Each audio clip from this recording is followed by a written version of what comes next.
नमस्कार। आप देख रहे हैं स्पेशल कवरेज न्यूज और मैं हूं आपके साथ शिव कुमार मिश्रा। मेरे साथ हैं वरिष्ठ पत्रकार आदरणीय अंशु नैथानी जी। अंशु जी का बहुत बहुत स्वागत और अभिनंदन। अंशु जी के बारे में रोज जानते हैं, हमारे साथ आती हैं, हम बेबाक राय और टिप्पणी पर विचार विमर्श करते हैं।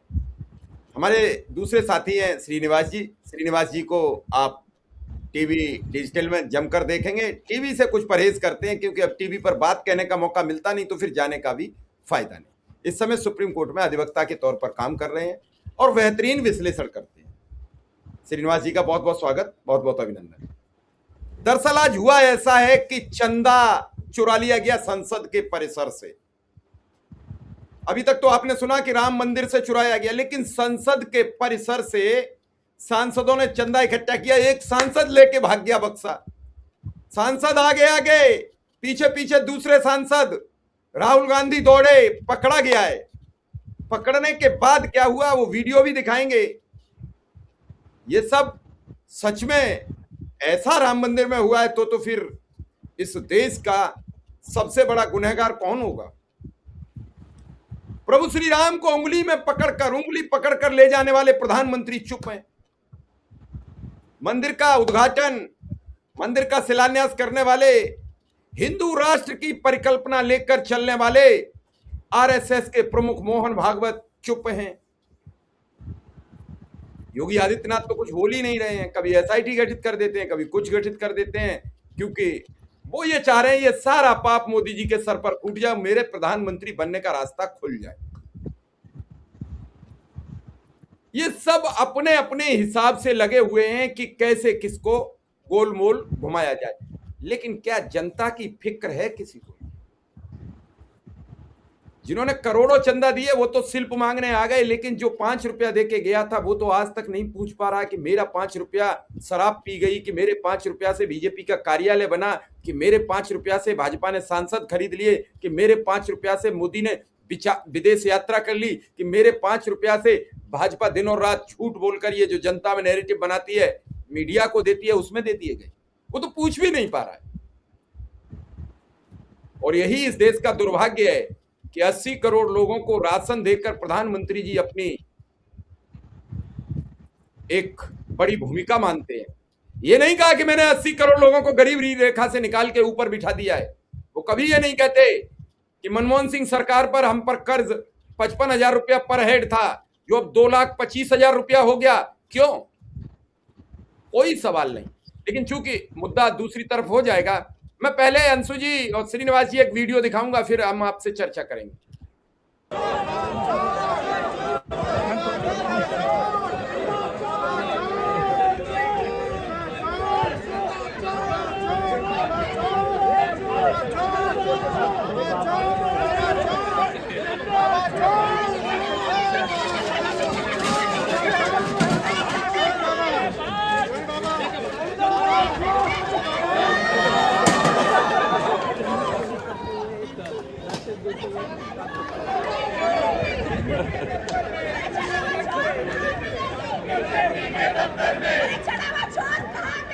बीजेपी के दफ्तर में चंदा चोर कहाँ मिलेंगे? बीजेपी के दफ्तर में चंदा चोर कहाँ मिलेंगे? बीजेपी के दफ्तर में चंदा चोर कहाँ मिलेंगे? बीजेपी के दफ्तर में चोर कहाँ मिलेंगे? बीजेपी के दफ्तर में चढ़ावा चोर कहाँ मिलेंगे? बीजेपी के दफ्तर में सब बीजेपी के दफ्तर में भाग के जा रहे हैं।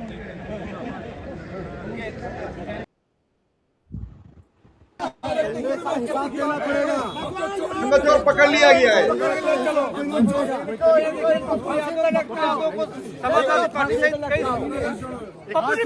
पकड़ा किसने? आपने साधु जी पकड़ा किसने? पकड़ा किसने? हमारे साथ है पप्पू यादव, पकड़ा गया है। अंशु जी, अब ये सब आपने देख लिया।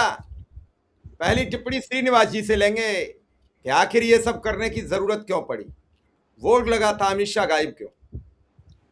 मिश्रा जी, पहली बात मैं ये बोलना चाहूंगा कि ये कितने दुर्भाग्य की बात है कि हमारे जो सांसद हैं, जिन्हें नीतियों को निर्माण करने के लिए संसद में भेजा गया है, अब वो वहां पे एक तरह से संसद के बाहर परिसर में नुक्कड़ नाटक कर रहे हैं। अंदर तो नाटक हो ही रहा है, ये पक्ष है या विपक्ष है जो भी है, तो ये दुर्भाग्यपूर्ण बात होगी कि स्थिति ऐसी हो गई है कि विपक्षियों को अपनी बात रखने के लिए सदन के बाहर आके और नाटक के रूप में उसे प्रस्तुत करना पड़ रहा है। इस बात को आप समझिए, आखिर हमारा लोकतंत्र पहुंच कहाँ गया है। अगर संसद में यहाँ तक कि नेता प्रतिपक्ष बोलने के लिए खड़े होते हैं, हंगामा शुरू हो जाता है। आज से 2 दिन पहले जब राहुल गांधी उस बिल पे बोल रहे थे संसद के अंदर, तो सत्ता पक्ष की तरफ से बहुत हंगामा हुआ जब वो एक छात्रा के साथ अपने वार्तालाप की कहानी सुना रहे थे कि एक तरह के एक छात्र होते हैं, ये दूसरे तरह के इडियट होते हैं, तीसरे तरह के अंधभक्त और ये तमाम चीजें। पता नहीं आपने गौर किया या नहीं किया, भारतीय संसद के इतिहास में इस तारीख को हाईलाइट करना पड़ेगा और इसके पीछे रीजन ये है कि सत्ता पक्ष ने सदन नहीं चलने दिया और सत्ता पक्ष के हंगामे के कारण सदन को स्थगित किया गया आधे घंटे के लिए। तो आप समझ सकते हैं कि क्या हो रहा है, ये क्या हो रहा है। अरे चंदा तो चोरी हुई ना भाई, इसमें कहाँ कुछ छुपा हुआ है। मैं आपको बताता हूं कि जब राम मंदिर का शिलान्यास हो रहा था, मैं अयोध्या में तकरीबन एज ए पत्रकार 15-20 दिनों तक वहीं था। मैं आपको चंपक राय की मैं बार बार बोलता हूं ना, तो चंपत राय का नाम चंपक निकल जाता है मेरे से, माफ कीजिएगा। तो वो जो वायरल वीडियो आया था, चंपत राय बोल रहे थे कि भगवान विष्णु के अवतार है महामना मोदी। वो दुर्भाग्यवश पत्रकार मैं ही था, मेरे ही माइक पे ये बातें बोली गई थी। तो अब ये देखिए, अब ये चीजें तो इस देश का दुर्भाग्य है सर कि कहाँ पे चला गया। आपने पत्रकारिता की, हमने भी की, अंशु जी ने भी की, 2 दशकों से ज्यादा का वक्त गुजरा पत्रकारिता में।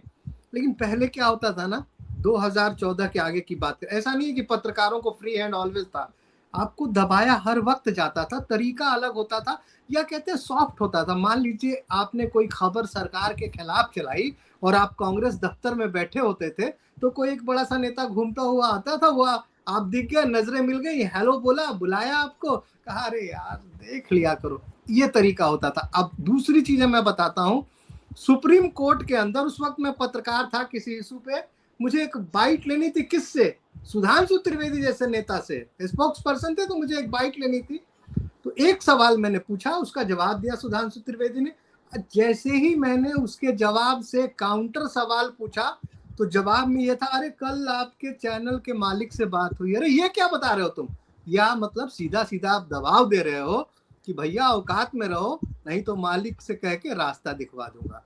तो सच्चाई ये है कि आज हिंदुस्तान में लोकतंत्र है ही नहीं, आपातकाल से भी बुरा हाल है। अब ये छोटे छोटे बच्चे 15, 16, 18, 20 साल के लड़के एक आंदोलन कर रहे हैं, अपना हक मांग रहे हैं कि कम से कम साफ सुथरी परीक्षा हमें दी जाने दी, लेकिन उस पर भी हंगामा, लाठियां चल रही हैं, आतंकियों की तरफ पैलेट गन चलाए जा रहे हैं। दिल्ली की राजधानी में AK-47 चलाया जा रहा है, सिवान में। अरे छात्रों से बात कर रहे हो ना, छात्रों ही से तो बात कर रहे हो, तो इसमें AK-47 चलाने की क्या जरूरत है। शांतिपूर्ण प्रदर्शन कर रहे हैं लोग, बिहार में तो आनंद ले रहे थे उसका भाई, कोई पत्थर नहीं चला रहे थे। आप जो वाटर कैनन चला रहे थे, तो उस वाटर कैनन का आनंद ले रहे थे। तो ये चीजें, सरकार बहुत डरी हुई है। अगर आप फेस रीडिंग कर सकते हैं, तो अभी आप प्रधानमंत्री मोदी या अमित शाह को तो छोड़ दीजिए, आप सत्ता पक्ष के किसी भी सांसद या नेता के चेहरे को पढ़िए, हवाइयां उड़ रही हैं उनके चेहरे से, और देखिए हालात अभी और खराब होंगे, क्योंकि इन्हें मालूम है कि जिस दिन इनकी कुर्सी गई, उस दिन इनके हालात ऐसे होंगे कि भारत के इतिहास में किसी भी तरह से पहले नहीं हुआ हो, ऐसे हालात होंगे। मैं इसलिए नहीं कह रहा क्योंकि उन्होंने गुनाह ऐसे किए हैं। भगवान राम को सिर्फ आपने इस्तेमाल किया भाई साहब अपने वोट के खातिर। हिंदू हिंदू हिंदू सनातन, RSS सनातन की बात करते हैं। अरे भैया, सनातन में जब तक मंदिर का निर्माण पूरा नहीं हो जाता, अर्धनिर्मित मंदिर में भगवान की प्रतिमा रखना पाप है। हमारे ग्रंथ कहते हैं भैया ये धर्मानुसार नहीं है। लेकिन क्या है, 4 महीने में चुनाव कराना था, तो भैया राम मंदिर बना दो जी। अब राम मंदिर बन गया, अब वहां चंदा आ रहा है। आप जो सोच रहे हैं कि ये जो टिल्लू बिल्लू मिल्लू 4-5 जो लोग पकड़े गए हैं, इनकी औकात है चोरी कर लेंगे। 3 लेयर में वहां काउंटिंग होती थी सर, 3 लेयर, जिसमें बैंक से लेके और तमाम लोग होते थे। अब बताइए, बैंक वालों ने वहां बीच में एक प्राइवेट एजेंसी हायर की। मतलब आप सोच नहीं सकते हैं कैसे कैसे कुकर्म किए गए। तो अब जो ये कुकर्म है, ये आराम से अचानक चंदा चोरी का मामला खुल गया। अरे प्रभु भी कब तक बर्दाश्त करेंगे भाई, उन्हें भी लगे, वो भी थक गए कि भैया कितना बेचोगे, कितना बेचोगे, बहुत बेच लिया आप। वो भी थक गए और उन्होंने उजागर कर दिया। और देखिए ये चीजें अभी चलती रहेंगी। अभी अब ये दमन पे आ गए हैं। पहले इन्होंने कहा कि तमाम एफआईआर वापस होंगे, लेकिन और इन्हें ये लगा कि ये बच्चे चले जाएंगे और फिर अलग अलग हो जाएंगे। नहीं जाएंगे भाई, इन्हें मजा आ रहा था, इन्हें मजा आ रहा था। इन्हें ये डर नहीं है कि मेरा टांग टूट गया तो कल मेरे बच्चे क्या खाएंगे, ये डर नहीं है। वो आराम से, मालूम है मम्मी पापा अस्पताल में दिखा देंगे। तो अब ये दमन की प्रक्रिया में आए हैं, और जितना दमनकारी ये होंगे, ये आग उतनी तेज होती जाएगी। बच्चे तो मिस कर रहे हैं जंतर मंतर को, वो मिस कर रहे हैं कि अरे भैया खत्म हो गया। तो वो तो भाग के आएंगे, और इस बार ना उनकी संख्या बहुत ज्यादा होगी, और हर शहर छोटे छोटे गांव कस्बों में ये आग फैल चुकी है। मजाक मजाक में ये चीजें शुरू हुई थी, लेकिन कहते हैं ना, जब कुछ अच्छा होना होता है ना, तो चीजें इसी तरह से शुरू होती हैं। जैसे आपको बताते हैं, रावण का वध होना था, तो मंथरा के जीवा पे माँ सरस्वती बैठ गई। वैसे ही मुझे लग रहा है कि जस्टिस सूर्यकांत के जेवा में माँ सरस्वती बैठ गई क्या और बात है, उनके क्या मुंह से बात है, निकल क्या गया बात, कॉकरोच। क्या बात, तो क्या बात, देखिए क्या जी, बात है अंशु जी। ये जो विनाश काले विपरीत बुद्धि, जब ये टिप्पणी लिखी गई तो ऐसे ही नहीं लिखी गई। हमारे ग्रंथों में हमारे पूर्वजों ने जितनी भी टिप्पणियां लिखी हैं, हर टिप्पणी का कोई न कोई मकसद है। बुजुर्गों ने कहा कि बैसाख में तेल नहीं खाना चाहिए, चैते गुड़ बैसाखे तेल, यानी चैत में गुड़ नहीं खाना चाहिए क्योंकि एकदम सर्दी से मौसम ट्रांसफर होता है, उसमें नहीं खानी चाहिए। और बैसाख में चिकनाई कम खानी चाहिए क्यों गर्मी बढ़ती है। हर चीज का अपना अपना एक मकसद है। बीजेपी ने पूरे सिस्टम को एक दूसरे में जोड़ दिया। जब दिल करे तो हम जाति व्यवस्था की बात करेंगे, जब दिल करे तो हम एक जाति की बात करेंगे, जब दिल करे तो सबड़ पिछड़ा करेंगे, और जब दिल करे तब हम फिर हिंदू राष्ट्र का नारा लेके आ जाएंगे और सबको एक मुट्ठी में बांध लेंगे। मुट्ठी से रेत फिसलने लगा, मुट्ठी को अनुमान ही नहीं लगा। मुट्ठी को पता तब चला जब पूरा रेत फिसल चुका था। अब मुट्ठी दबाने पर दर्द कर रही है क्योंकि खाली मुट्ठी है। इस समय देश में बीजेपी के हाथ से सारे सिस्टम फिसल चुके। बेरोजगारी चरम सीमा पर, महंगाई चरम सीमा पर, डॉलर की गिरती बढ़ती कीमत और रुपया की गिरती कीमत चरम सीमा पर। 100 रुपया पार होते ही सब काम खत्म। आप एक भी देखिए, और बीजेपी सदन नहीं चलने दे रही है। जो अभी श्रीनिवास जी ने कहा वो बड़ी महत्वपूर्ण बात है कि इतिहास में पहली बार हुआ होगा कि सत्ताधारी दल यानी ट्रेजरी बेंच ये कह रही है कि सदन नहीं चलने देंगे, माफी मांगो। किस बात पर? उस बीजेपी ने माफी मांगने की बात कह रही है जिसने के सांसद ने सरेआम एक संसद को जितनी गालियां हो सकती हैं इस हिंदुस्तान की वो सब दी, और जिसके गृह मंत्री ने सदन में खड़े होकर कहा कि जरूरत समझो तो ये शब्द निकाल देना, मुझे तो कोई चिंता नहीं है। उस दिन भी कुछ नहीं कहा। अब बच्चों ने गालियां दे दी। हम किससे सीखते हैं? हमारे साथ आप दो लोग बैठे हो, अगर कुछ गलत बोलोगे तो हम यहीं से तो सीखेंगे, या हम कुछ गलत बोल रहे हो तो फिर आगे कहोगे आज एक ऐसे प्रोग्राम में फंस गए, बड़ा बदतमीज एंकर था, कुछ भी कुछ बोले जा रहा था। लेकिन वो हम आत्मसात करते हैं। ये हमारी एक सिस्टम है कि जो हमारे सामने गुजरता है उसे हम कितने भी बचे आ जाते हैं चपेट में। जब आप सरेआम गालियां दे रहे थे वो माहौल में चली गई और वो गालियां बच्चों ने ली। मैं गालियों का बिल्कुल विरोध करता हूं। मैं बच्चों से अपील करता हूं हाथ जोड़कर कि जो ये कर रहे हैं वो आप मत करिए, लेकिन अब गालियों पर ही पूरा काम हो रहा है। ये नहीं कोई कह रहा कि बच्चे क्यों घायल हुए, बच्चे इकट्ठे क्यों हुए।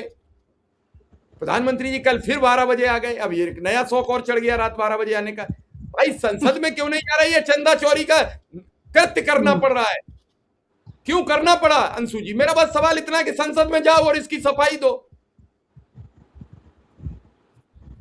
बिल्कुल शिव जी, आप बिल्कुल सही कह रहे हैं। क्या आज संसद को अप्रासंगिक बना दिया गया है?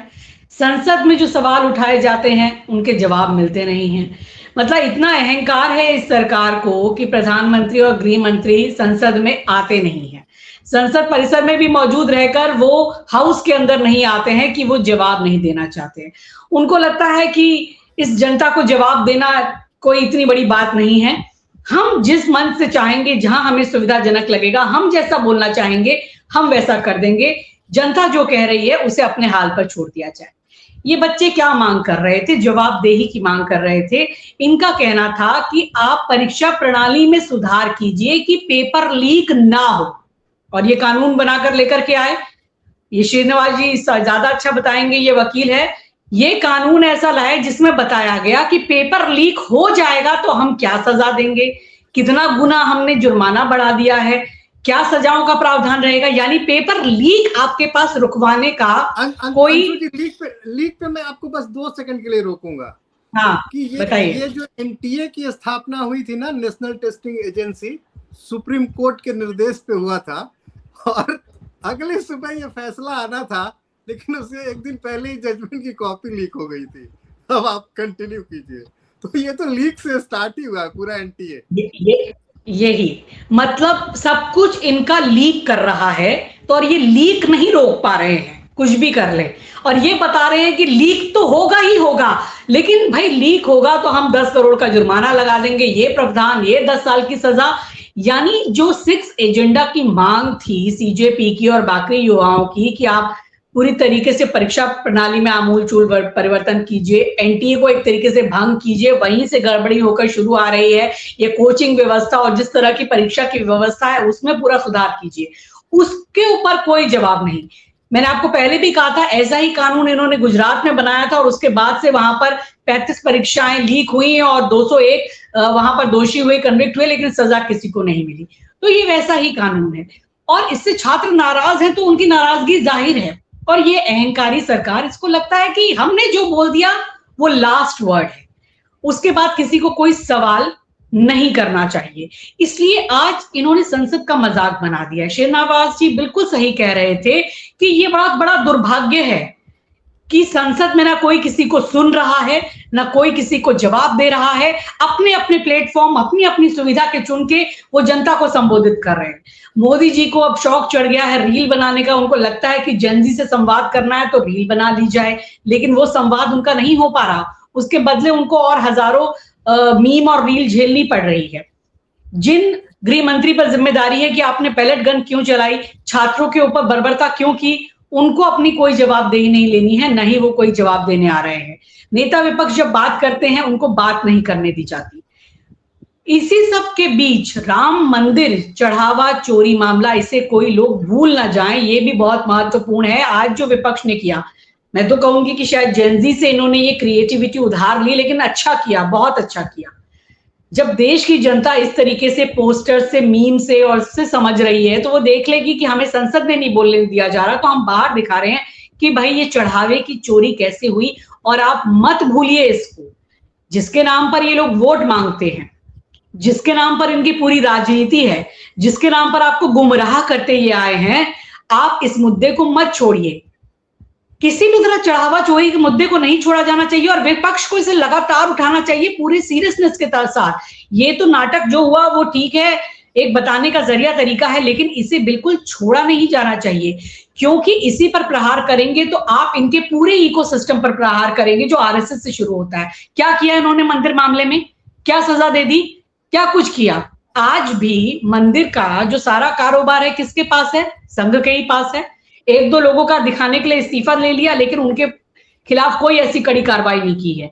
ना तो उनके एफआईआर हुई उनके खिलाफ, ना उनके खिलाफ और कोई कार्रवाई की गई। तो आप क्या कर रहे हैं? खाली यहाँ पर लोगों को बस गुमराह करने के लिए आए हैं और कहते हैं कोई बात नहीं, घर में कोई ऐसी बात हो गई तो हमें धर्म का नाम बदनाम नहीं करना चाहिए। मतलब हम हिंदू हैं, हम चोर हैं और हम बड़े शान से कहेंगे, अपने घर में कहेंगे हाँ चोरी हो गई, लेकिन चुप रहना। लेकिन चुप नहीं रहना है, ये हिंदुओं को भी इस बात को समझना होगा। और इनकी जो बात है वो वैसी ही कुछ है। मुंशी प्रेमचंद की आज दिन भी है उनका, और मुंशी प्रेमचंद ने जो कहा था वो बड़ा ही प्रासंगिक है, आज भी इनके ऊपर जो है बिल्कुल फिट बैठता है। उन्होंने कहा था कि जब अपने पात्र की अंधी प्रशंसा की जाती है तो वो पात्र घमंडी हो जाता है, और जब उसी पात्र की अंध भक्ति की जाती है तो वो धूर्त हो जाता है, धूर्त। कितनी बड़ी बात कही थी प्रेमचंद जी ने, वो आज भी बिल्कुल सटीक है।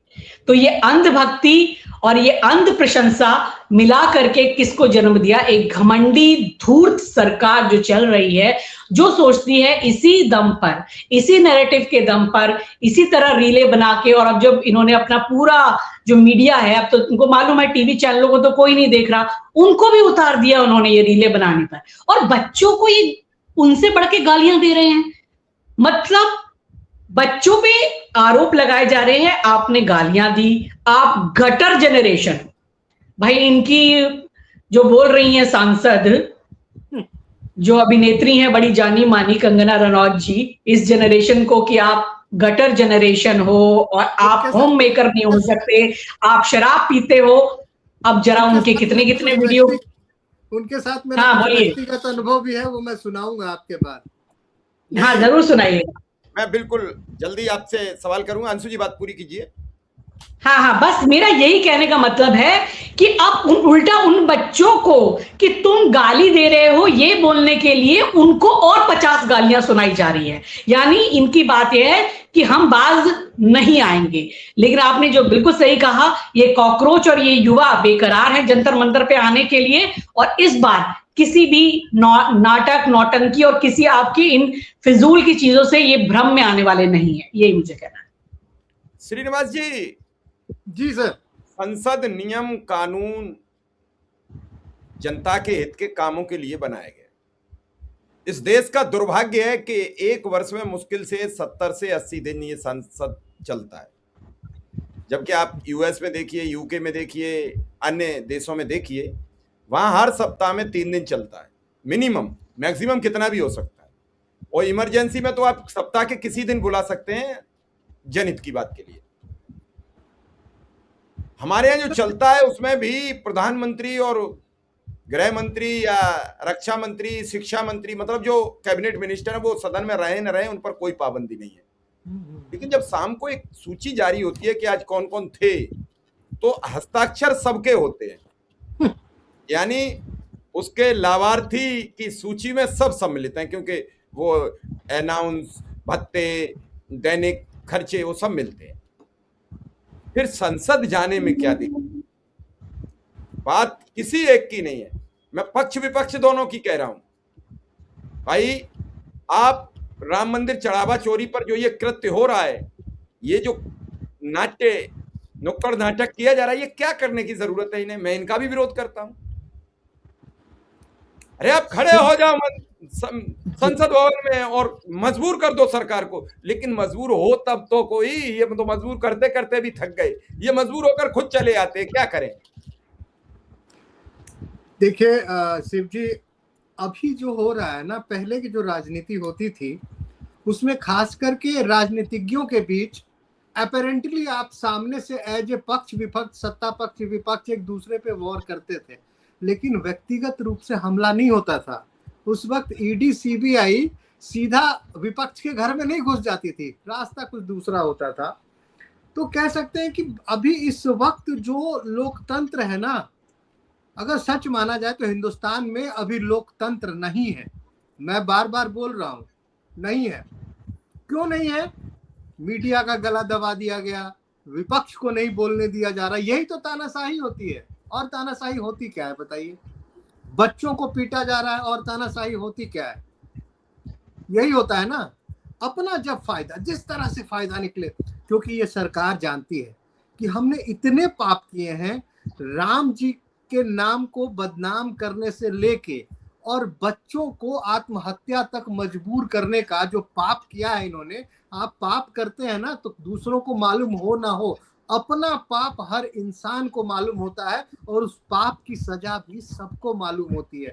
तो अब ये चाहते हैं कि किसी भी तरह, जैसे भी हो, दमन किया जाए, लोकतंत्र का हनन किया जाए, लेकिन हम तब तक कुर्सी पे बैठे रहें जब तक ऊपर वाला हमारी सांसें चला रहा है।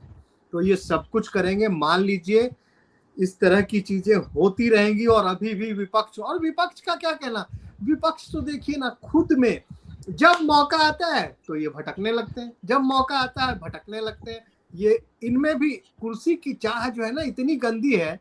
सत्ता पक्ष के पास तो कुर्सी है और कुर्सी की चाह भी है, और विपक्ष में क्या है, हर किसी को वही चाहिए। अगर यही चीजें सही चलती, नीतीश कुमार अगर इंडिया गठबंधन से बाहर नहीं गए होते तो अभी 240 पे हैं, और ये तय था कि वो फिर 200 से नीचे का उनका नंबर होता और वो विपक्ष में बैठे रहते।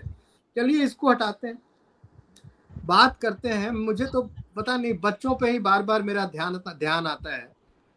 ये कहते हैं 21 बच्चों ने सुसाइड किया। कानून में ना एक शब्द है अबेटमेंट, उकसाना, अबेटमेंट फॉर सुसाइड। तो भाई उकसाया किसने, बच्चे ने ये निर्णय क्यों लिया? इसलिए लिया कि पेपर लीक हुआ। पेपर लीक किसके कारण हुआ? भाई जिनके हाथों में ये जिम्मेवारी थी। और अबेटमेंट ऑफ सुसाइड की सजा उतनी ही, उससे थोड़ी ही कम होती है जितना कि मर्डर से नीचे होता है। तो भाई अबेटर कौन है? अबेटर सरकार है, अबेटर शिक्षा मंत्री है, अबेटर सरकार के मुखिया है। तो भाई कानून में भी है अबेटमेंट की सजा दिया जाए, भाई इन लोगों को सजा दी जाए।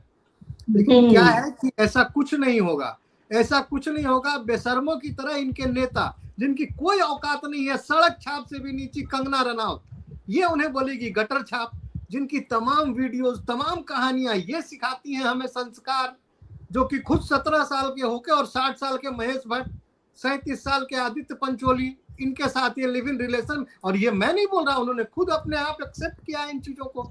ये हमें ज्ञान देंगे, ये जनता को ज्ञान देंगे, ये सरकार को ज्ञान देंगे। तो भाई जब तक, मैं बताता हूं कि मैं उस वक्त सहारा में ही काम कर रहा था, अंशु जी आपको याद होगा, आमिर खान के भांजे की एक फिल्म आई थी, वो हीरो था इरफान, उसका भी नाम है शायद, और हीरोइन ये थी, क्या नाम था, कट्टी पट्टी कुछ फिल्म का नाम था। मैं सुप्रीम कोर्ट से ही लौट रहा था, मैं सुप्रीम कोर्ट बीट कवर करता था, और उस वक्त जो हमारे संपादक होते थे राव साहब, उन्होंने मुझे फोन किया कि भैया तुम श्रीनिवास उधर से आ रहे हो, जरा CNN से ना इनको रिसीव कर लेना। तो बात कुछ ऐसी हुई कि मैं और कंगना एक ही गाड़ी में बैठे थे, और वो जो सुगंध मेरे नसिका में आ रही थी भाई साहब, क्योंकि जो काम मैं खुद नहीं करता ना, वो चीज आप जल्दी सूंघ लेते हैं। अब बताइए, वो सिखा रही है, जो टीवी पे बैठी है नशे में बैठी है भाई साहब, फिर अगले टीवी पे जा रही है, वहां भी नशे में जा रही है, अब वो गटर और ये और वो कह रहे हैं। और जहां तक बात है ना, एक कानून बनना चाहिए, कानून है अपने पीपुल्स रिप्रेजेंटेटिव एक्ट में, कानून है कि किसी भी चुनावी मंच से आप किसी धर्म की बात नहीं करेंगे, मतलब धर्म का इस्तेमाल नहीं करेंगे। लेकिन अब क्या है, वो सब कानून ना पता नहीं कौन सी रद्दी की टोकरी में गए। चुनाव आयोग को आप शिकायत करते रहिए, कोई फर्क नहीं पड़ता भाई साहब, कोई फर्क नहीं पड़ता। तो राम का नाम इस्तेमाल कर रहे हो बार बार। मैं दूसरों को भी कह रहा हूँ, जात पात भगवान अभी तो झांकी है, यहाँ वहां बाकी है, पता नहीं ये सब नारे, ये तमाम नारे लगते हैं चुनाव में। ये अपराध है, कानूनन अपराध है। ये हमारा जो पीपुल्स रिप्रेजेंटेटिव एक्ट है वो कहता है भाई कि आप किसी भी तरह से इस्तेमाल नहीं कर सकते। और प्रधानमंत्री मोदी को तो खुश होना चाहिए इस बात पर कि उन्हें गालियां दी जा रही हैं, उन्हें तो खुश होना चाहिए। क्योंकि अगर आप याद करेंगे तो प्रधानमंत्री अपने हर एक चुनावी मंच से कहते थे कि मुझे तो किलो किलो में गालियां दी जाती हैं, वो गालियों की गिनती करते हैं। अब तो और बढ़िया, गालियों का फायदा आपको मिलता है। आपके पार्टी वाले ही कहते हैं कि प्रधानमंत्री को जितनी गालियां दोगे उन्हें फायदा, फिर क्यों नाराज हो रहे? इस बार तो किलो से गालियों का वजन जैन जी ने क्विंटल में पहुंचा दिया।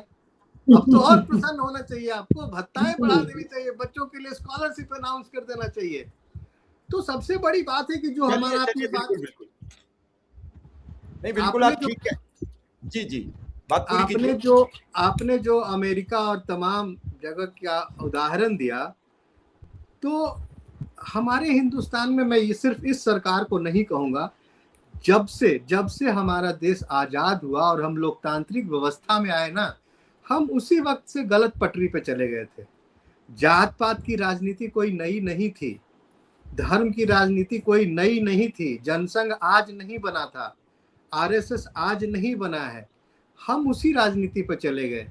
कोई जात पात की राजनीति लेके आगे बढ़ा, कोई धर्म की राजनीति लेके आगे बढ़ा, जिसको जिस चीज का फायदा जब होता रहा, और ये इसी चीज पे चलेगी। लेकिन अभी एक आशा की किरण दिखाई दी है कि ये जो जेनजी हैं, ये जात पात धर्म मजहब कुछ नहीं मानते इस तरह से। तो ये एक आशा की किरण है इस देश के लिए कि शायद जो हम गलत पटरी पे गए थे, ये हमारे छोटे बच्चे हमें खींचकर सही पटरी पे ले आएंगे। जी अंशु जी, एक छोटी सी बस टिप्पणी के आखिर जो श्रीनिवास जी कह रहे हैं कि ये जो जैन जी थी उसके बाद जैन अल्फा आया है, ये हमें खींच के शायद पटरी पे ले आए। जी बिल्कुल, हमेशा अपने भविष्य में ही उम्मीद नजर आती है। और इस जनरेशन को हमेशा ये कहा गया कि भाई ये तो रील बनाते रहते हैं, इन्हें तो किसी की परवाह नहीं है, ये बड़ी नहीं, तेजी में काम करते हैं। रील बनाने की अपील किसके द्वारा की गई? ये बात भी सही है, लेकिन इनको कहा गया कि ये बड़े नॉन सीरियस टाइप्स हैं। पर मैं कहूंगी ये सबसे अक्लमंद जनरेशन है। ये दूर से बैठ के सब ऑब्जर्व कर रही थी, सब देख रही थी कि देश में हो क्या रहा है। ये बोल कुछ नहीं रही थी, लेकिन जिस दिन इसको मौका मिला, इसने सारे धागे खोल कर रख दिए, सब कुछ बता दिया कि कैसे आप हिंदू मुस्लिम करते हैं, हम आपके इस बटोगे कटोगे में नहीं आएंगे, कैसे आप बात करते हैं जातियों में बांटने की, विभाजनकारी, हम उसमें नहीं आएंगे, आप कैसे ट्रोल करके लोगों का स्वाभिमान तोड़ते हैं, उनका कॉन्फिडेंस तोड़ते हैं, उनको आप सच नहीं बोलने देते हैं, हम आपकी इन बातों पे नहीं जाएंगे। आप हमें एक गाली दोगे तो हम उसका जवाब 10 गाली से देंगे और पूरा रचनात्मक होके देंगे, लेकिन अपने हकों के लिए हम झुकेंगे नहीं। और ये बच्चे बहुत बहादुर हैं। इन बच्चों ने काफी हद तक, इन्होंने कोई अहिंसा नहीं की, इन्होंने कोई हिंसा नहीं की, इन्होंने बहुत शांति से इसको चलाया। इन्होंने पुलिस अंकल कहा, ये गुलाब के फूल भी लेके गए। ये बहुत अलग तरीके की जनरेशन है, लेकिन अपने हकों को लेकर ये सचेत भी है। और ये देखिए, तभी इन्होंने कहा कि हमें लिखित में दीजिए। ये जानते हैं कि ये कैसे लोग हैं, उलझाने वाले लोग हैं। ये हमारी वही जनरेशन जो एक्स वाली और मिलेनियल वाली अलग है, उनको ये बेवकूफ बनाते रहे, डराते रहे। ये जेनजी और अल्फा नहीं मानने वाले, सब लिखित में लेंगे, ब्लैक एंड व्हाइट में लेंगे, और आप सही बात नहीं करेंगे तो आपका हिसाब किताब यहीं बराबर करके जाएंगे। मैं देख रही थी एक वीडियो में, एक बच्चा बोल रहा था, अच्छा पुलिस अंकल बाय बाय, अब मिलेंगे नितिन गडकरी के टाइम में या अमित शाह के टाइम में, ये बोल रहे। तो इनका यही कहना है, सचेत हो जाइए, सुन लीजिए। ये जनरेशन में मैं यही कहूंगी, ये भविष्य है, और इस भविष्य में हम वाकई उम्मीद हम देख रहे हैं। और यही जनरेशन इनको बताएगी कि आप 75 साल के होके जरूर रील बनाइए, पर हम आपको सिखाएंगे कि ये आपका सही तरीका नहीं है रील बनाने का, वो भी हम आपको सिखा देंगे। और हमारे हकों को आपने कैसे देना है, डेमोक्रेसी का सही अर्थ क्या है, ये भी हम आपको बता देंगे। यही क्या।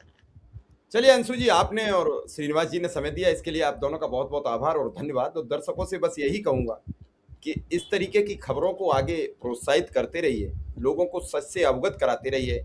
मीडिया का एक वर्ग रोज नफरत और झूठ परोसता है, उस झूठ और नफरत को रोक लीजिए ताकि आपकी आने वाली पीढ़ी सुरक्षित रह जाए। वरना आपका तो सफर हो गया पूरा, हमारा अंशु जी का, श्रीनिवास जी का सफर हो चुका है।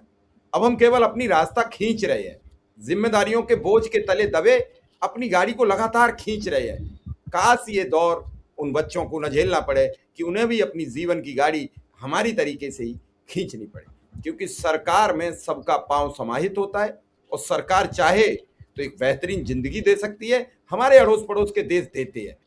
लेकिन चूंकि वही प्रक्रिया हम लागू नहीं करेंगे, हम अग्निवीर तो बनाएंगे लेकिन बच्चों को फ्री शिक्षा, फ्री स्वास्थ्य की व्यवस्था, ये सब चीजें नहीं देंगे। तो फिलहाल इस कार्यक्रम को यही विराम देंगे। आप सबका बहुत बहुत आभार, बहुत बहुत धन्यवाद।